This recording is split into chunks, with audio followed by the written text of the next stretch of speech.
Hello and welcome to the Europe Conversation. I'm Stefan Grobe. My guest today is the president of Serbia, Aleksandar Vučić, a man whose political journey an American news magazine once described as from nationalist hawk to devout Europeanist. Mr. President, thank you so much for joining us today. Privileged to be with you here. The article I was referring to was from 2014. Are you still a devout Europeanist? In the meantime, I became a usual suspect. But as a matter of fact, yeah, I'm pro-European oriented. Now, Serbia is an interesting country. People love Donald Trump, and people are also very fond of Vladimir Putin. I wonder, is there any excitement for Europe or European leaders? We never see any European flags during the protests. I'm not a leader of protests, at least, but there is a very rational explanation for that. First of all, Serbs, they have always been pro-Republican oriented, speaking about United States elections, because we believe that we suffered a lot from democratic administration in 1999 and even after that. And that's why people very much welcomed President Trump's victory, and it's very obvious that he has a very large scale of popularity in my country. At the same time, Russia has been a traditional ally of Serbia for not many decades, but for centuries, and that's another reason. Speaking about European leader, people are still very rational, and they think that EU path is the best way and the best path for Serbia in the future. But speaking about the leaders, yeah, I believe that people in my country, they do respect the President Costa, Ursula von der Leyen as a commissioner leader, particularly because of different behavior comparing to all the others, because she was visiting twice or even three times, not only Belgrade, but the other areas, southern part of Serbia, which is a very rare case. That's what our people really respect. I cannot make comparison in popularity, but if you ask people, there is a still majority of people that would like to join the European Union. Do you fear that Serbia becomes another Turkey, dwelling in the European waiting room forever? Serbia didn't open any single chapter, any single cluster in the last 3.5 years. It very much coincides with the fact that at that time war in Ukraine started. And we were the only country that did not impose sanctions against Russia, although we have always been very supportive to territorial integrity of Ukraine, to UN Charter, to UN resolutions. And we have always been condemning an incursion and everything that was going on Ukrainian territory, but it was not enough. At the same time, I believe that we have to consider all the remarks, all the demands from European Union. We need to change the level of our enthusiasm, the level of our energy, to understand what we were doing in a wrong way and to go much faster. Just to say a few words to your people here. When you say Serbia, it means, comparing to Western Balkans, it is almost 55% of overall Western Balkans export to EU. Serbia is, regarding that issue, bigger than all the others altogether. Speaking about FDI attraction, last 3 years, Serbia was more than 60% of overall in attracting foreign direct investments than all the others in the Western Balkans, much bigger. And at the same time, yes, I know that we are facing thousands of doubts from different member states because of our relationship with Beijing, with Moscow. I cannot, and I'm not going to justify myself for talking with someone. I think it's really stupid, and I'm not a pupil in an elementary school, to tell you the truth. I believe that everybody should talk to each other, and I think it's very healing, and it doesn't mean that I agree with someone if I speak to someone.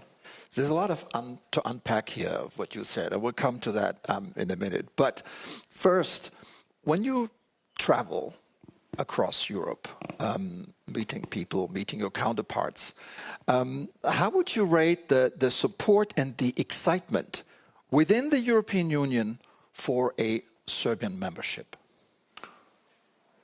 It's different. When I speak to Southerners, there is much bigger support.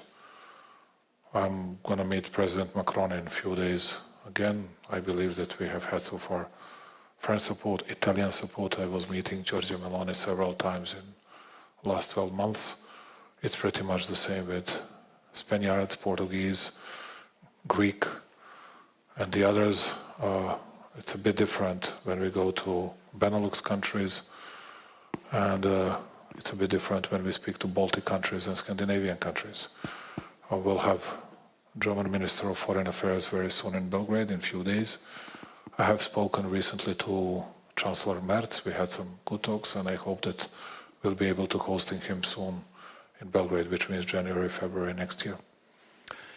When you were in China earlier this year, you told a Chinese interviewer that you didn't sleep the entire night before your talks with President Xi the next day. I wonder, do you experience the same sleeplessness before a day of talks with Ursula von der Leyen? You want to see this?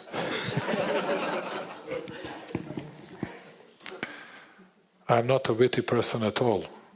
I believe that I'm, at least from time to time, too serious and very responsible. Yes, I cannot overcome this type of jitters, never ever. And I do a lot of preparations.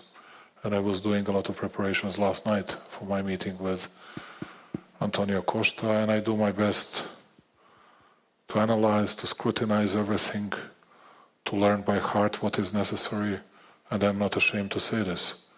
And from time to time I act as a student, because I believe that I should be well prepared and at least not to be surprised in any kind of discussion I might have.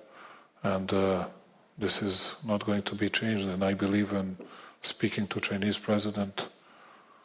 It's a great opportunity for the leader, small guy from a very proud country that might deliver messages that he needs. And it's the same when I speak to Ursula, it's the same when I speak to Antonio. I know them, and I met them more times than I was meeting President Xi, but that's how it goes. Let's talk about foreign policy, a topic you're at loggerheads with the European Union. You have repeatedly supported Ukraine's territorial integrity, even saying that Crimea and Donbas are and will always be part of Ukraine. Yet you oppose the EU's anti-Russian sanctions. Why? I do not oppose. We are not an EU member state. I cannot do anything on this. I cannot influence it. But I can tell you, no, I would support them once you're in the EU. Tell you, but we are not a member of EU. But we were not. Nobody asked us about anything. They just tell us you have to align with it. We were under sanctions for many years, and it actually harmed ordinary people. It has always been the case, and it did not bring the very best result. And I have some doubts about the outcome of huge sanction packages that were imposed against Russia in the last 3.5 or 4 years, whatever. And but we had no influence on that. Speaking about Ukrainian territorial integrity, it means that we observe UN Charter, UN resolutions and all the values of international public law. That's how it goes. That's the way we protect our territorial integrity. And also it's easy to rebuke, it's easy to scold small countries like Serbia, which are not members of the club. Because you have a usual suspect, you have always a good culprit for everything. And even Commissioner was saying, it's not fair, it's not good, it's not nice if he goes to Moscow. Had to go, had to take care of vital issues for my people and for my country. That was of an utmost, of super interest of my people and of my country. But I didn't hear that she was mentioning, or anybody else was mentioning, many other European leaders. And I'm not speaking about Viktor Orban. Many other European leaders that were speaking to Putin in the meantime. And I went there after 3 years of war, not before that, and I wanted to discuss our bilateral issues. Did not interfere into this big war agenda, big issues, because I know my place, I know the place of my country. And I think it's a very fair response. And as you can see, I say what I think to you here, I say the same in my country, I say it everywhere. You said last week in an interview with a German media outlet that Serbia was ready to sell ammunition to EU countries, even if Ukraine We were discussing it. that 5 years ago. We were discussing that 5 and 4 and 3 years ago. Right, but and I was saying to them, Yeah. I was saying to them the following. Here's the story. We are able to produce, let's say, 155 to 160,000 of different type of shells. Mortar shells, 60 millimeters, 80, 81, 82 millimeters, both Soviet NATO calibers, 120 millimeters, from all howitzer shells, 155, 152, tank, rocket artillery shells, 122, 128, whatever millimeters, which is still equal or a bit more than France. And I said to them, we have 30,000 people that are dependent on our ability to sell this ammunition to someone. Now it's a good market. Whatever we produce, we can sell it. But when we sell it, then we got, but no one mentioned that here, because it didn't fit to their story. We got 2 very strong statements from Russian foreign intelligence against Serbia and myself, because they found some shells on Ukrainian side. Is that why you halted the exports in June? That was one of the reasons, because we didn't want to arm up any war infections. But now we have a problem, because we need to sell it to someone, and we'll sell it to whomever we can in order to earn some money, but we'll try to take care and not to see that ammunition in that war zone. But it happens from time to time. At the end, we'll have to pay our workers. Okay. So we've heard... Tell me, is there something that is not rational? No, absolutely. I'm not saying you're irrational, but I just wonder, what is the change of heart? When in June you banned the exports, and now you're saying we're ready to... It's not a change. We need to survive. I'm not saying that we are going to give it to Russians or to Ukrainians. I say that we need to sell it to someone in the world. Okay. Speaking of survival, your country was once seen as a front runner in the race of EU membership. Before the war in Ukraine. Before the war in Ukraine. But Yes. now the EU Commission is saying there's a backsliding of the rule of law in Serbia, insufficient reform, no detectable it's not seen in reports. progress. Now, my question is the EU too harsh on Serbia? I would like to say that, but I promised myself not to do it. Yes, I do my best to keep my word. They asked me to change my narrative, otherwise I would say so. But I'm not going to do it. It means that now let me use this great, even Euronews bureaucratic language. And you can see that I'm still able to learn it.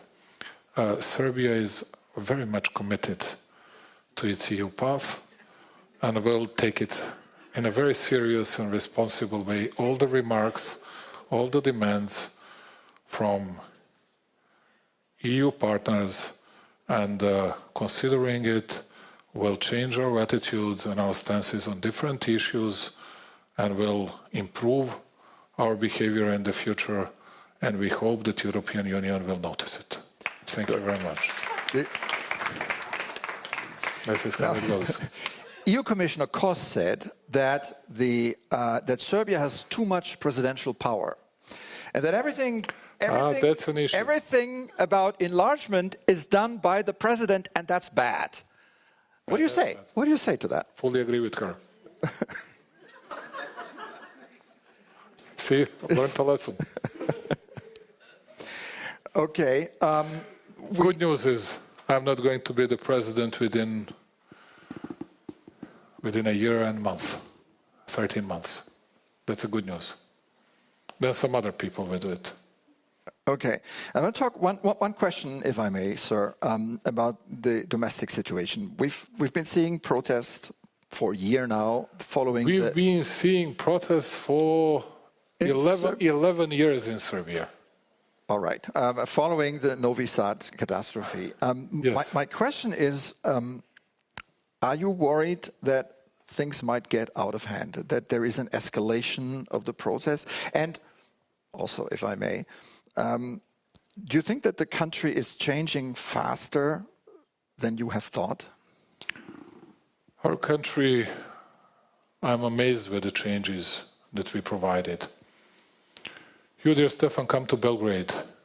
You wouldn't recognize the city, not from your own experience, but not even from the photos you've seen. Each time, let's say, my friend Mario David is coming to Belgrade, he has to realize and to acknowledge that he hasn't seen such a big improvement and changes almost in any other country, not only in our region.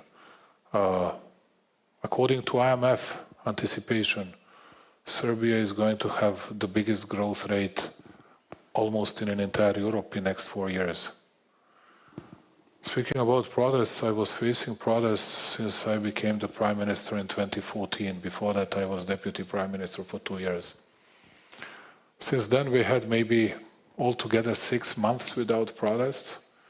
But even having in mind all this stuff, we were progressing well with good growth rates. Also, need to tell you one thing. When I became the Prime Minister, public debt, just to see how disciplined we were, public debt to GDP ratio in Serbia was 79%. Now it's 43%, twice less than average European public debt to GDP ratio. Yeah. And for the first time in our history, and the only country in an entire region, we got an investment grade from Fitch, and we are getting it from Standard as well, and I believe within 6 months from Moody's as well. It speaks for itself. And speaking about the report, you see everything about economy and fiscal and financial stability. Great grades, great marks, which is of an utmost importance for the people, for the citizens. And I really mean now, put my jokes aside, I really mean that we need many things to do regarding rule of law. I'm very ready to participate in that process, or at least to be helpful to the government. And I think that Serbia has long legs, and that we can overtake all the front runners of today, and that we can join the European Union relatively soon. Aleksandar Vučić, President of Serbia, thank you so much for coming on the show today. Thanks a lot. Thank you.